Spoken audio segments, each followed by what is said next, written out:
What's up, the squad? Back with another video. I seen the title was going down. Make sure you hit the like button, hit that subscribe button for me, please. Y'all see it right here. I'm gonna tell y'all one thing. It is not looking good when it comes down to Ilhan Omar, and she knows it. That's the thing. She knows it.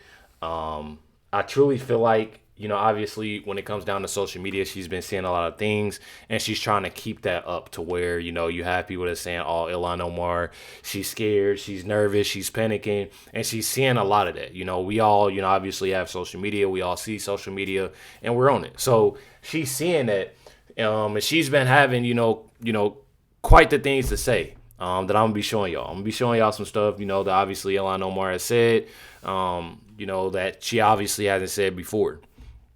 But clearly, you know, she I don't know, looked around and seen. So now I guess she has something to say.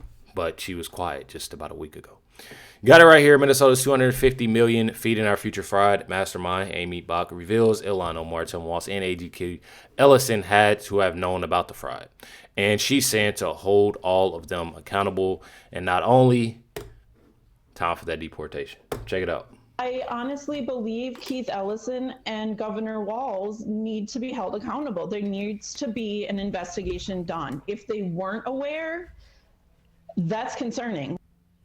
Bach recently told the New York Post that she struggles to believe that Minnesota Congresswoman Ilhan Omar did not know about the fraud. Omar sponsored the legislation that was exploited to make the scam possible. Now, Omar issued a statement yesterday reading in part, "Any claim that I had knowledge of the scheme is flat out false." Omar also said she's grateful that Amy Bach and the individuals who defrauded taxpayers and vulnerable children are being held accountable. Dana?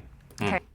See, I have it right there. Obviously, like I said, things aren't looking good, but I also said that she's now running her mouth a little bit. Because Ilhan Omar is now going berserk as pressure surges to get her expelled from Congress and deport her for the fraud. So long overdue. This is, you know, says this third world pirate is gone. She is now calling individuals, and this is no surprise on what she said, y'all. Just listen to it. Yeah, that this is just a made-up lie because you do not investigate someone for 10 years and not come up with anything. So then why do you think it's still being talked about? Because these people are disgusting. They believe in weird, creepy things, and that's why they want to believe in this weird. And that's all I will say. No, definitely. Why do you think, I guess, that you're being targeted then? It's because like they're racist, they're xenophobic. I just happen to be Muslim, and I don't think you're allowed to continue from there. But, okay. Okay. Understood. Yeah, I mean, they're just disgusting, bigoted people, and that's all I gotta say. All right. So now she's putting on this whole act. Obviously, you know, for her supporters, not for us. We obviously know, you know, when it comes down to the truth of things. I don't know who's in her ear or what's going on, but trust and believe. With the things I'm going to show y'all, it's definitely not looking so good when it comes down to Ilhan Omar. You got it right here. Not just feeding our future. There's a lot of things when it comes down to Ilhan Omar. This is one of them. Ilhan Omar got exposed for trying to give $1.4 million to an address that turned out to be fraudulent. The same address received $400,000 in taxpayer funds on several occasions. Check it out right here. So we are here from Angela Rose, by the way. At Sagel Restaurant. It says they are open. That's exciting. I'm about to make your blood boil. I thought the restaurant was closed because the door below the restaurant sign was locked, but that's where the CRCC is located. Ilhan Omar and her friends have received $400,000 multiple times from taxpayers. That CCRC got $400,000 for safety outreach, another $400,000 contract for assault survivors, a total of $800,000 in a contract for American Indian workforce development. You think we could hit $30 million if we add up all of the money that this CRCC has gotten? There's currently pending approval for a $1 million contract. They are also a key partner in the Rapid Response Fund to help people who were affected by ICE. A part of a $10 million package is going back to their pockets. I make YouTube videos. I'm like a food vlogger. I was wondering, what do you recommend on the menu? So as y'all see it, and y'all can also go check out, you know, obviously y'all can go check out Angela Rose. has a lot to do when it comes down to Ilhan Omar and exposing a lot. You know, you truly have a lot of these journalists out here doing amazing jobs, and I definitely love it. You have it right here. House Oversight Chair James Comer says Ilhan Omar got caught red-handed trying to sneak in a budget earmarked for a business that ended up being fraudulent. Says subpoena her now, force her to turn over everything, and, you know, she's embedded in the fraud. Check it out. You have not investigated anything. Here's her. Watch. House Republicans looking into the net worth of you and your husband. Are you cooperating with that investigation and providing the documents? There's nobody looking into anything. They're just saying those things to get interviews with you guys. There's nothing really happening. They're saying it's a red flag. Investigated anything. He hasn't done anything. He hasn't referred me to anybody. He's just saying that so he can get TV interviews because you guys will only talk to them if they say something about me. Says you haven't investigated anything, Chairman. It's basically all for attention. Yeah, she's delusional and she knows better.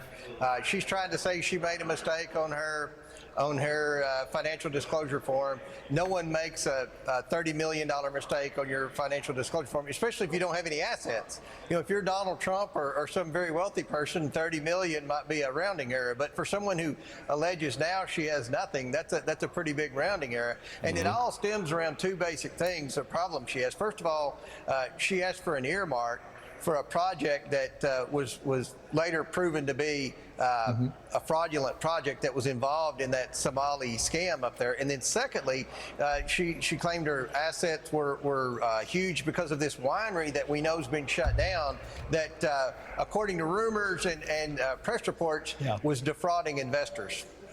Yeah, Congressman, thank you for your time. We appreciate it. We'll continue looking into this as you will. So y'all see that it's truly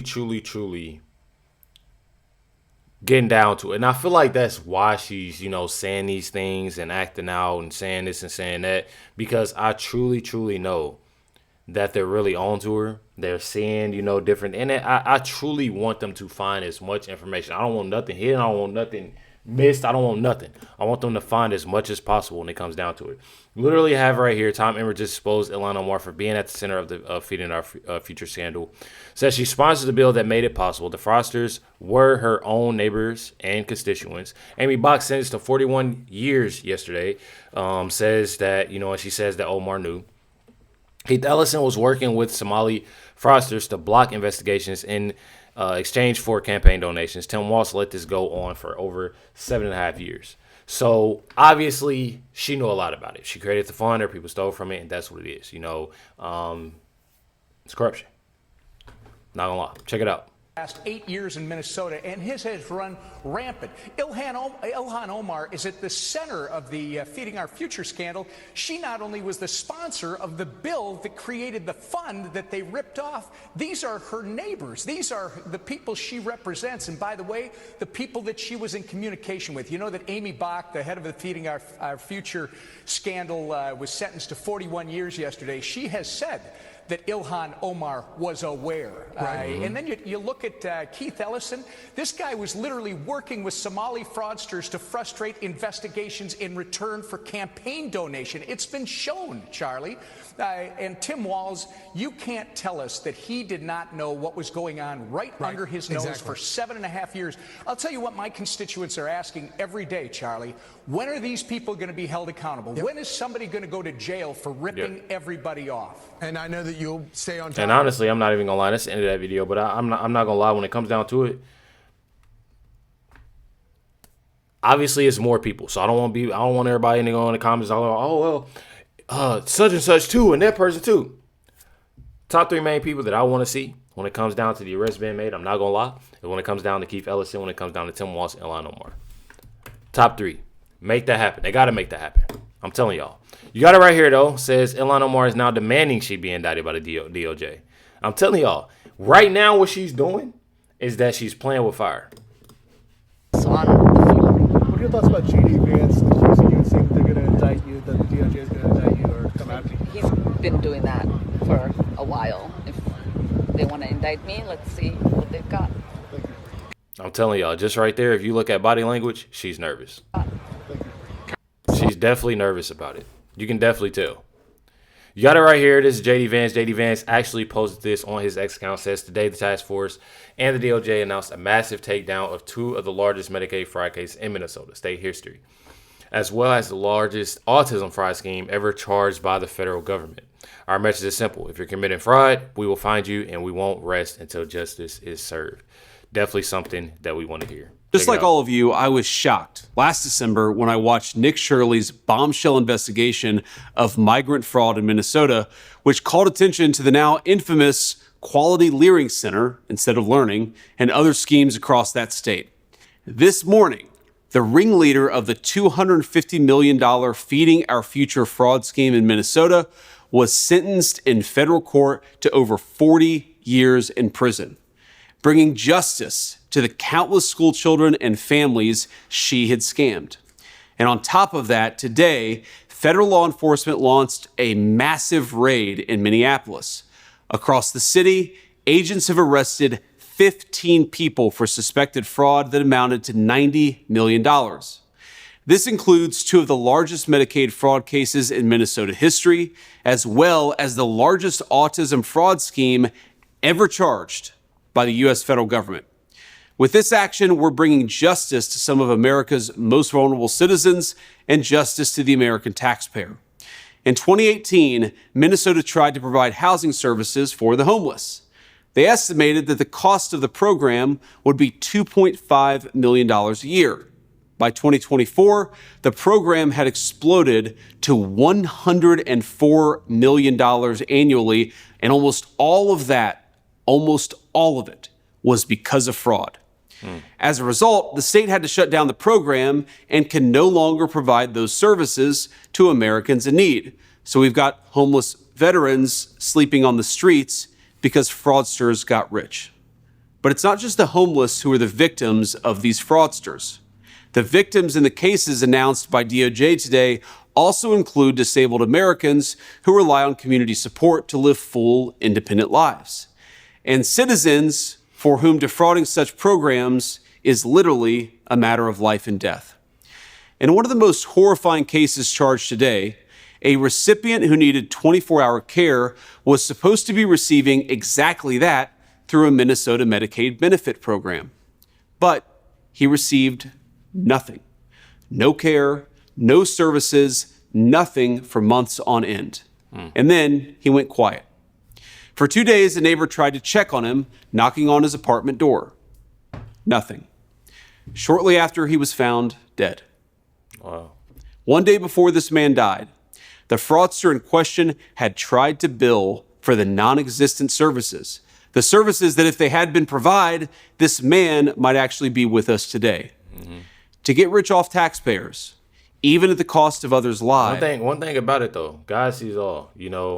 Obviously, I have learned, when it comes down to it, and I try to learn every day because we're all not perfect. That money truly isn't everything at all. It's something, but it's not everything. And that's what I try to explain to people. Yes, it's bills that need to be paid, it's things that need to be, but when it comes down to doing things that's wrong and then thinking that you're getting away with it because they think that they're getting away with it. That's the thing.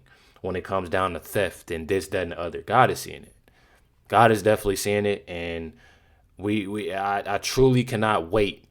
I truly cannot wait to a lot of these individuals get caught, when it comes down to it. And JD Vance is on it. And you already know that man above is definitely on it. Just as that fraudster had for many months before. This kind of behavior is sickening. It's disgusting.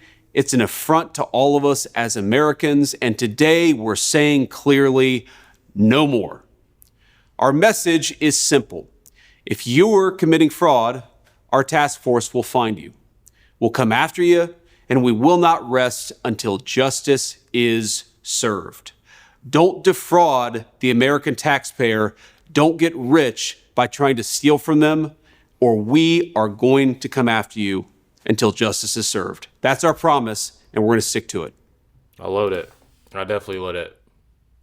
That's definitely fire. Y'all can go check that post out. JD Vance did, in fact, post that on his X account, as y'all see. As well as, I'm seeing this, JD JD Vance also posted, Kyle, the NASCAR driver. I didn't really know, much about him, but prayers go out to him and his family. And I'm glad that I actually seen it as I clicked on this. Definitely prayers go out to him and his family. I'm like I said, I love cars when it comes down to it. I don't really watch NASCAR, anymore like I used to and stuff like that.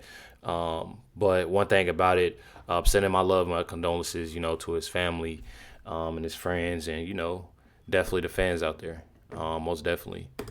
You have it right here. Says people are saying prison for the both of them, which honestly, they look good. Going. I'm not even gonna lie. For the things that they've been doing, it's definitely sickening. It's definitely sad.